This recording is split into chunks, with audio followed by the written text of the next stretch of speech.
mis amados hermanos de la Iglesia Bautista Bíblica y los hermanos que nos ven por el programa de YouTube, en esta mañana muy especial para nosotros, aquí en la iglesia local, pues tendremos bautismos de personas que estimamos mucho, queremos mucho y hemos visto desarrollándose en el crecimiento del Señor y con sus implicaciones, ¿verdad? Porque todo eso, todas las personas cuando hemos pasado por el bautismo hemos tenido nuestros propios temores, pero yo creo que ese temor proviene de la seriedad con la que estamos tomando las cosas, porque las personas que toman las cosas con seriedad no quieren fallar, ¿verdad? Y ahí se basa mucho de los temores, pero al final el Espíritu Santo termina venciendo, porque así es, el Espíritu Santo termina venciendo. Hoy quiero empezar a hablar un poco, o como una manera de introducción, un tema que voy a estar desarrollando en los siguientes domingos y que planeo convertirlo en una clase más tarde. Hoy voy a hablar acerca de la iglesia, lo que es la iglesia. Y eventualmente vamos a ver una clase que tiene que ver sobre la iglesia local, específicamente, porque existen dos formas de ver la iglesia. Uno es a nivel universal. Algunos le llaman la iglesia invisible, pero yo no creo que es correcto decirle la iglesia invisible, porque el hecho que yo no la vea no significa de que no existe. Están ahí visiblemente los hermanos en alguna parte del mundo. Yo no estoy ahí en Brasil, no estoy ahí en Colombia para ver las iglesias que están allí manifestadas, pero ellas están ahí. Entonces, tal vez sean invisibles para mí, pero no son invisibles para Dios. Así que, pero existe una manifestación de la iglesia que es la más práctica, que es la iglesia local. En este caso, nuestra iglesia, esta es la iglesia local. Y aunque estamos rodeados de muchas iglesias, pero esta es nuestra iglesia. En el sentido de que estamos aquí presentes y de que aquí el Señor nos ha traído. Yo creo, sinceramente, que no solamente un pastor es llamado a pastorear una iglesia y es traído por Dios a pastorear una iglesia. Yo creo que cada miembro, Dios le pone en su corazón el deseo de estar allí, permanecer ahí. Yo he visto gente aquí con nosotros permanecer por muchos años. Muchos años. Estoy hablándole de gente que ya lleva aquí lo que yo tengo de estar aquí, prácticamente casi 30 años, 28 años. Y es una cosa hermosa, y eso usted no puede pensar que es casualidad. Es Dios poniendo en los corazones de las personas que permanezcan en una iglesia. He escuchado a algunas personas decir, no, nosotros estamos considerando irnos de la iglesia porque esto y el otro, pero al final nunca se fueron. Aquí están. ¿Por qué? Porque Dios es el que pone en el corazón de las personas el permanecer, y desarrollamos un amor por nuestra iglesia. Vamos a hablar de esto en el futuro, pero somos la familia de Dios. Y la expresión de la familia de Dios se manifiesta fundamentalmente. No digo que no se manifieste hacia afuera, porque sí se manifiesta hacia afuera, pero se manifiesta muy especialmente entre nosotros. Vamos a ver muchas cosas bonitas, como el apóstol Juan, hablando de que si no amas a tu hermano, a quien ves, ¿cómo vas a amar a Dios a quien no ves? Esto es bien práctico, es bien práctico. Vamos a ver, hermanos, situaciones de problemas que se han dado a través de la historia en la iglesia local, como problemas en la iglesia de Corinto. Problemas no bonitos, feos, situaciones feas, en donde un individuo, por ejemplo, estaba con la mujer de su padre, cosas así. No son nada agradable. Y Pablo ha tenido que intervenir con disciplina. Y todo eso existe dentro de la vida de la iglesia, y lo vamos a aprender bíblicamente, con ejemplos de la Biblia. No lo vamos a aprender así nomás, lo vamos a aprender bíblicamente, ¿verdad? Así que vamos a desarrollar ahí. Hoy quiero hablar un poco, para partir en este tema, vamos a ir a Mateo capítulo 16. Mateo capítulo 16. El mismo Señor Jesucristo fue el que menciona la palabra iglesia. Y Él va a decir no solamente la iglesia, sino que va a decir mi iglesia. Esto está tremendo. Ahora, vamos al verso 13, tratamos del verso 13. Y nos ponemos en pie un momentito, hermanos, solamente para acompañar la lectura y después oramos. Pero el pasaje dice, viniendo Jesús a la región de Cesarea de Filipo, preguntó a sus discípulos diciendo, ¿quién dicen los hombres que es el Hijo del Hombre? Ellos dijeron, unos Juan el Bautista, otros Elías y otros Jeremías o alguno de los profetas. Él les dijo, ¿y vosotros quién decís que soy yo? Respondiendo Simón Pedro dijo, tú eres el Cristo, el Hijo del Dios viviente. Entonces le respondió Jesús, bienaventurado eres Simón, hijo de Jonás, porque no te lo reveló carne ni sangre, sino mi Padre que está en los cielos. Y yo también te digo que tú eres Pedro, y sobre esta roca edificaré mi iglesia, y las puertas del Hades no prevalecerán contra ella. Y a ti te daré las llaves del reino de los cielos, y todo lo que atares en la tierra será atado en los cielos, y todo lo que desatares en la tierra será desatado en los cielos. Entonces mandó a sus discípulos que a nadie dijesen que él era Jesús, el Cristo. Padre, en el nombre de nuestro Señor Jesucristo venimos orando y pidiéndote la dirección y la interpretación del Espíritu Santo de tu palabra. Tu palabra dice que ninguna palabra es de interpretación privada, sino que es la interpretación del Espíritu Santo, la correcta, Señor. Hay una sola interpretación de la Escritura. Perdónanos a los hombres porque nuestras limitaciones a veces interpretamos inadecuadamente. Te pedimos que nos ayudes, pues, a desarrollar tu palabra en esta mañana. En el nombre de Cristo Jesús, prepara nuestros corazones para recibir tu palabra con humildad y con seriedad y estar dispuestos a vivir de acuerdo a ella. En el nombre de Jesús, amén. Amén. Y amén. Pueden tomar asiento, mis amados hermanos.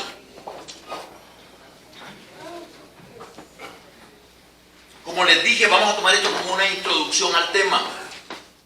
Y debido a nuestras siguientes actividades, tenemos bautismo, tenemos Santa Cena y tenemos también un tiempo de misiones. Es un domingo bastante cargadito siempre, pero por eso tenemos que ir un poquito rápido. Pero analicemos este pasaje. Es muy importante, porque este pasaje ha sido mal interpretado, históricamente hablando. Ha sido totalmente tergiversado y ha llevado a la creación de todo un sistema dentro de la Iglesia Católica, específicamente. Tomaron este pasaje y lo siguen tomando. Y usted verá que la mala interpretación nos puede llevar a muchos lugares. Ahora, dice aquí que viniendo Jesús a la región de Cesarea de Filipo, preguntó a sus discípulos. Jesús va a hacer una pregunta a sus discípulos. ¿Quién dicen los hombres que es el Hijo del Hombre? Es decir, ¿quién dice la gente que soy yo? Está diciendo Jesús. Dirá usted, ¿está Jesús tan interesado en lo que la gente piense acerca de él? Le diré algo. No tanto, porque él sabe quién es. Las personas que no están seguras de sí mismos, lo que son, siempre están muy preocupadas por lo que otras personas dirán acerca de él. Pero cuando uno está muy seguro acerca de quién es uno, eso es muy importante. Y yo aquí entre paréntesis le aconsejo que usted profundice su relación con el Señor y quién dice la Biblia que somos nosotros como hijos de Dios. Cuando usted esté seguro de que es un hijo de Dios y de las cosas que usted es en Cristo, le garantizo que nadie lo va a hacer sentir menos que eso. Eso a mí me ha ayudado mucho en mi vida. Yo no me siento menos que nadie, no importa si es el presidente de una gran nación, o si es el presidente de una corporación, o si es un americano blanco, o si es un hombre rico, no me importa. Porque yo sé quién soy en Cristo Jesús. Sé que soy un hijo de Dios. Sé que Él me ha comprado con su preciosa sangre. Oigan, eso no tiene precio. Saber que Jesús vino desde los cielos a morir por mí, que me ha amado a mí, que me ha escogido como su hijo y que tiene las cosas que tiene preservadas y guardadas para mí, hermano, eso a mí me llena de un profundo no sé si llamarlo orgullo espiritual, quizás no, porque la palabra orgullo suena muy fea, pero sí me da una seguridad de saber quién soy en Cristo. Sin Cristo no soy nada, pero en Cristo, entonces eso me hace no sentirme menos que nadie. Tampoco me sirve para mirar a nadie por encima del hombro, porque nos ubica en la posición correcta. Soy un hijo de Dios, soy un amado de Dios. Él está allí para mí. Siempre me prometió que estaría conmigo todos los días del fin del mundo. Él va a estar allí. Él es mi proveedor. Él es mi salvador. Él lo es todo para mí. Entonces, Él me ha amado de esa forma. Soy muy importante. Nadie me hará sentir menos que eso. Ahora, dice aquí que Jesús les pregunta quién dicen los hombres que es el Hijo del Hombre. Entonces, pues, Jesús no es que está tan interesado en saber qué es lo que la gente piensa de Él, pero Él quiere llegar a un punto. Ellos dijeron, bueno, uno dice que Juan el Bautista. Recuerden que mucha de esta gente allí en esas regiones eran gente que tenían diferentes tipos de ideas, principalmente Cesarea de Filipo, que era un área donde llegaba mucha gente y llegan cargando diferentes corrientes de pensamiento, especialmente los griegos. La gente que tenía afinidad con los griegos siempre estaban inventando todo tipo de pensamientos y eran muy dados ellos al discurso, muy dados ellos al intelecto humano. Recuerden que la Biblia dice que el judío demanda señales, pero el griego demanda sabiduría. Entonces siempre la gente y toda esa mentalidad politeísta de muchos dioses y todo eso.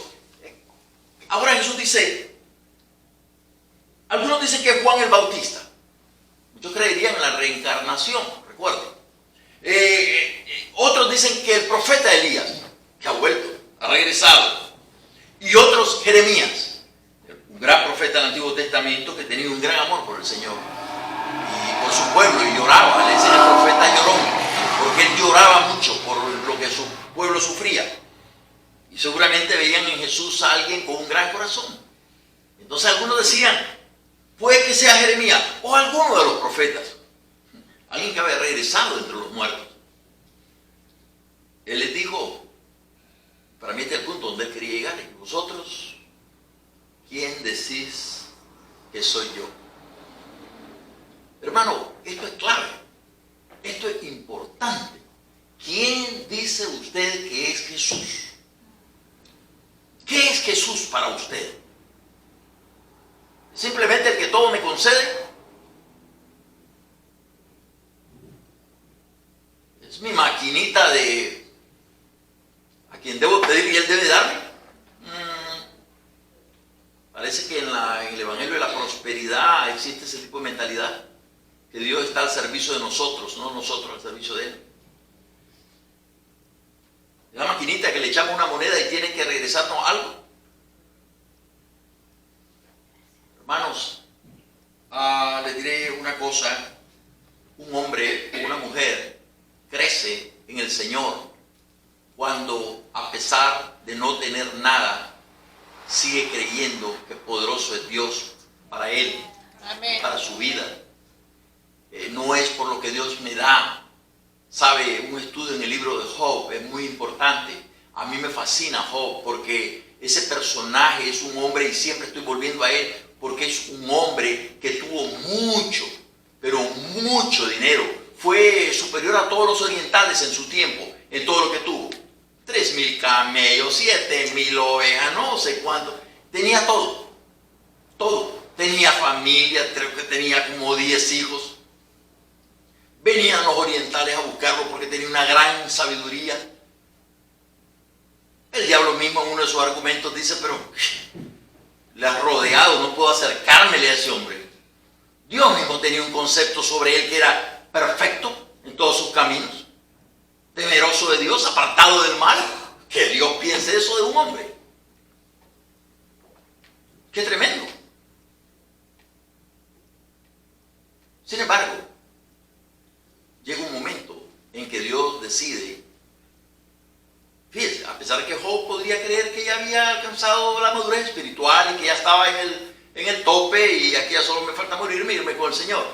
El Señor dice, no, todavía te falta crecer un poco. Y le manda unas pruebas terribles, terribles. Le quita todo lo que tiene. Vamos a ver si es cierto lo que el diablo dice. Quítale todo y vamos a ver si es cierto que te sigue alabando y adorando. Es fácil si te están cubriendo, te están protegiendo, no te pasa nada malo, nunca te enfermas. Todo lo que toca se convierte en oro. Es fácil. Bendecido. Bendecido. Lo difícil es cuando las cosas empiezan a salirte mal. Cuando te enfermas. Cuando se te muere un hijo. Cuando pierdes el empleo. Todo ese tipo de situaciones adversas que se nos vienen encima. Y ahí es donde Job, por lo menos hace 2 o 3 confesiones que para mí son fenomenales. Él dice, desnudo salí del vientre de mi madre y desnudo volveré a ella. Jehová dio, Jehová quitó. Sea el nombre de Jehová bendito. Vaya. Esa confesión uno la hace en medio de la riqueza. Y si la hace no tiene el mismo peso de que cuando estás. Luego regresó el diablo y vuelve la cosa. Ya consideraste a mi siervo Job, que no hay, mira, tú me provocaste y no hay nada. El hombre sigue firme. Oh, dice, le quitamos todo, pero el hombre todo lo hará por su vida. Déjame que lo toque. Permíteme que lo toque su cuerpo, a ver qué va a pasar. Y el Señor le dice, está bien, tócalo, pero no le puedes tocar su vida. Dios pone los límites. Recuerde eso siempre. Ahí donde tú te encuentras en el problema, Dios ha marcado un límite que el diablo no puede cruzar. No lo puede cruzar. Aún al mar el Señor le dice, hasta aquí llegará el orgullo de tus olas. Hasta aquí llega, de aquí no pasa. Y el día que pase, porque un tsunami es porque Dios lo permitió. Con un propósito. ¿Sí? Ese jamás cruzó porque Dios lo permitió. Es así. Entonces, es lindo cuando en medio de todas estas circunstancias, cerrando el caso de Job, Job vuelve a salir aprobado y la mujer es utilizada ahí para molestarlo. ¿Vas a seguir manteniendo tu integridad? Ya maldice a Dios y muérete. O sea, algunos creen y ven en eso una forma de misericordia. Que dicen, pobrecito, está sufriendo tanto que mejor que se muere el hombre. ¿Y qué le contesta Job? Como cualquier mujer fatua, has hablado.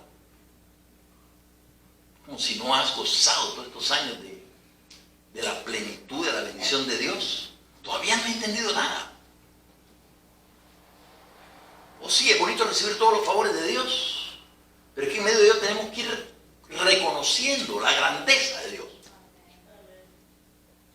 Por eso dice, me fascina esa frase, creced en el conocimiento y la gracia de nuestro Señor Jesucristo. Hay que crecer diariamente, hermanos. No pare de leer la Biblia porque hay mucho que crecer todavía. A mí me fascina. Cada vez que abro la Biblia, algo nuevo el Señor me enseña. Cuando dejo de leer la Biblia, porque de pronto piensa que ya lo sabes todo, que no necesitas mucho más ya para... porque hiciste esto y hiciste lo otro, y entonces yo ya tengo tantos años en esto y ya más o menos conozco. Cuando piensas de esa manera o permites que ese pensamiento entre en tu mente, de pronto empieza a salir como el óxido, empiezas a oxidar. Y de pronto vuelves a abrir la Biblia y te maravillas de ver lo que Dios tenía y dice, he estado perdiendo mi tiempo viendo otras cosas y no permitiendo que Dios me siga mostrando para seguir creciendo. La otra manifestación de Job que me fascina es cuando, después de decirle a la mujer, ¿verdad? Como cualquier mujer fatua ha hablado, dice, ¿y qué? Le dice, recibiremos de Dios el bien y no el mal. Qué bonito. ¿Qué pasó? ¿Tú crees que solo vamos a recibir bien y bien y bien? Y el día que recibes mal empiezas a enojarte y a reclamarle a Dios. Al final del libro, porque es un libro largo, después de una conversación con 3 amigos, los 3 creen que Job está en pecado y esto y el otro, y Job empieza a defenderse, a decir que Dios me pese en balanza de justicia, yo no he hecho nada malo, y verdaderamente Job no había hecho nada malo. Todo había sido idea de Dios, con un propósito. Y ahí usted diga, pero ¿cómo va a ser idea de Dios que le suceda todo esto a un hijo suyo? Le sucedió a Jesús. ¿Por qué no a Job? ¿Por qué no a ti? ¿Por qué no a mí? Le sucedió a Jesús, pero había un propósito. Quería salvar al mundo. Te quería salvar a ti, me quería salvar a mí. Para eso alguien tenía que venir y no era cualquier alguien. Tenía que ser el único, el unigénito Hijo de Dios. Porque es la única sangre que puede limpiarnos de todo pecado. Usted puede matar 1000 vacas, 1000 terneros, lo que sea, y presentarlo en ofrenda, y no puede hacer el trabajo que hizo la sangre de Cristo. Solamente hay un nombre sobre los cielos bajo el cual podamos ser salvos. Es el nombre de Jesucristo. Nadie más. Así que al final del libro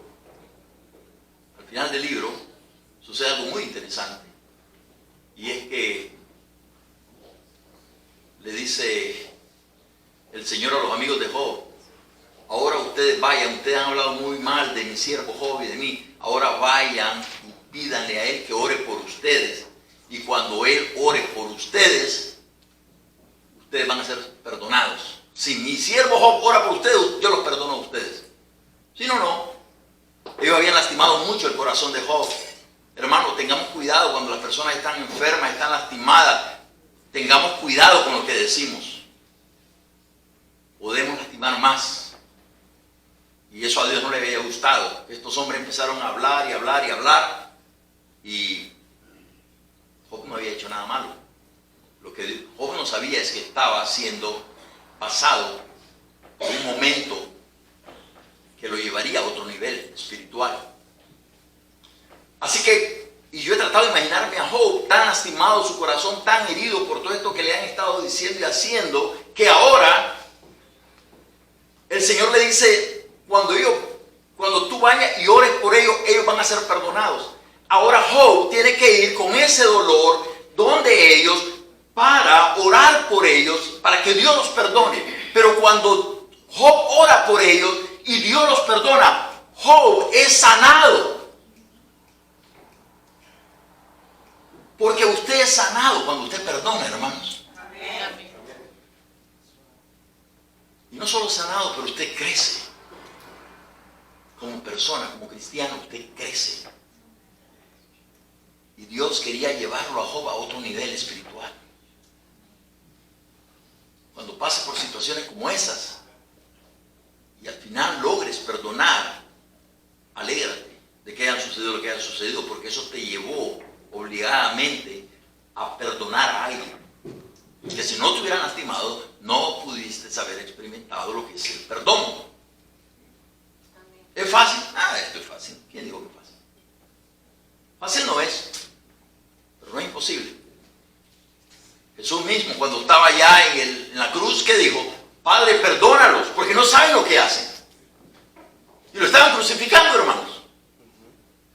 Bueno, usted y yo decimos que somos cristianos, hemos decidido seguir a Cristo, ese es el tipo de líder que tenemos. Y tenemos que imitar a Dios, dice la Biblia. Debemos de aprender a ser imitadores de Dios. Pero regresemos a mi pasaje, que no creas que me he olvidado. Lo que pasa es que esto a mí me gusta mucho. Entonces, algunos creían que era profeta. Él les dijo en el verso 15, ¿y vosotros quién decís que soy yo? Importante el concepto, pues, que usted tenga acerca de Dios. Respondiendo Simón Pedro, dijo, tenía que ser Pedro, Siempre atrevido, siempre directo, siempre... Démosle gracias a Dios por Pedro. Pero ya saben, el que mucho se lanza, sí se equivoca mucho también. Pero Dios tuvo los mejores aciertos, Pedro. Respondiendo Simón Pedro dijo, tú eres el Cristo. La palabra Cristo es en griego, pero la palabra Mesías es en hebreo. Esos dos idiomas, quiero que entiendan, el Antiguo Testamento es todo escrito en hebreo, el Nuevo Testamento es todo escrito en griego. Esos dos idiomas también convivieron porque el hebreo es el idioma de los judíos, mientras que el griego era el idioma de los griegos, de los helenistas, y llegó a ser el idioma universal prácticamente, como lo es el inglés el día de hoy. Era el griego. Los griegos eran muy intelectuales.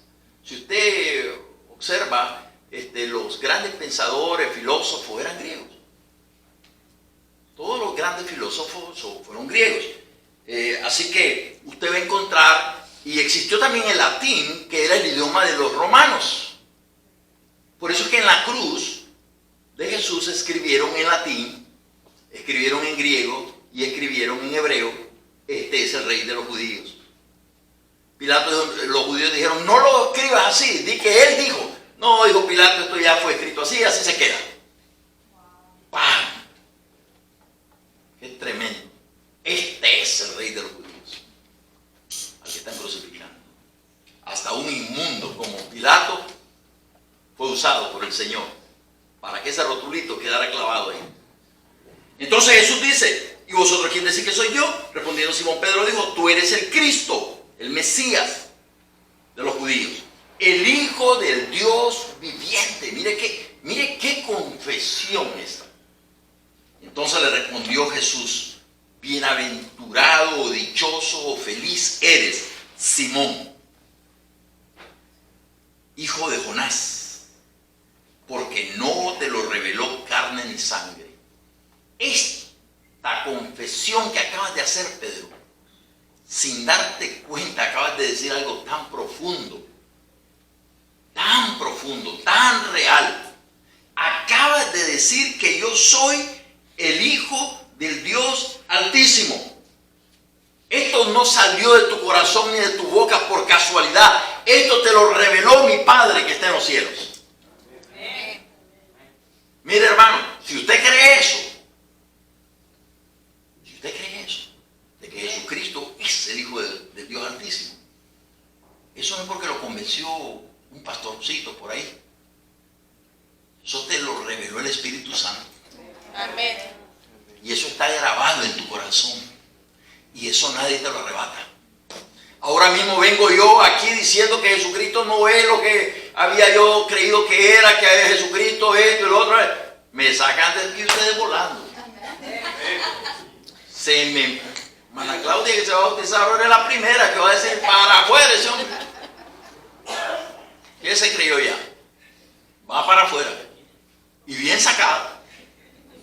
Eso solo el Espíritu Santo lo puede afirmar en nuestros corazones. Y tan afirmado que se convierte en una convicción por la que usted, aunque no lo crea hoy, estaría dispuesto a morir bajo ciertas circunstancias. Si le quieren arrancar eso a la fuerza. No. Usted se va a dar cuenta que esto de venir a la iglesia y aquí, sin darse cuenta, aquí existen personas que bajo ciertas circunstancias en la vida estarían dispuestos a morir por Cristo. Usted no lo sabe eso, porque no lo sabemos hasta que no estamos ahí. La iglesia en diferentes partes del mundo, como en Rusia, por ejemplo, en la China, bajo persecución, o en Roma, tuvieron que morir los hermanos en los grandes coliseos romanos, devorados por leones, o torturados, como algunos existen hoy en día, siendo torturados en diferentes partes, países musulmanes y todo eso. Personas que les cortan la cabeza, hermano, pero no hay marcha atrás. Saben que no serían los primeros en que le cortan la cabeza. A Juan el Bautista le cortaron la cabeza. De ahí para acá cualquier cristiano muere y...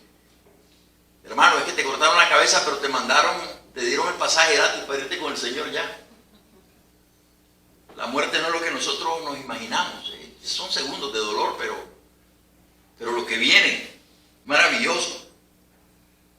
Jesús le dice, esa confesión que tú acabas de hacer, y yo te digo, aquí viene la parte donde ha sido malinterpretada, escuchen, y yo te digo, le dice Jesús a Pedro, que tú eres Pedro, roca o piedra, y sobre esta roca. Entonces, la Iglesia Católica nos ha hecho creer que la roca es Pedro, porque el Señor le está diciendo, tú eres la roca. Eso es lo que nos han hecho creer. Pero observe lo que Jesús está diciendo. Tú eres Pedro, que quiere decir piedra, y sobre esta roca edificaré mi iglesia.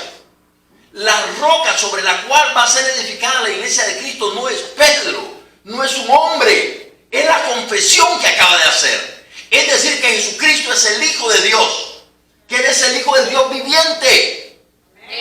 Esa es la confesión que Pedro acaba de hacer. Y el Señor le dice, sobre esa confesión voy a edificar mi iglesia. Y la iglesia está edificada sobre esa roca. Y esa es una roca. Y los judíos estaban bien conectados con lo que significaba la palabra roca. Usted va al Antiguo Testamento y Él es la roca de mi salvación.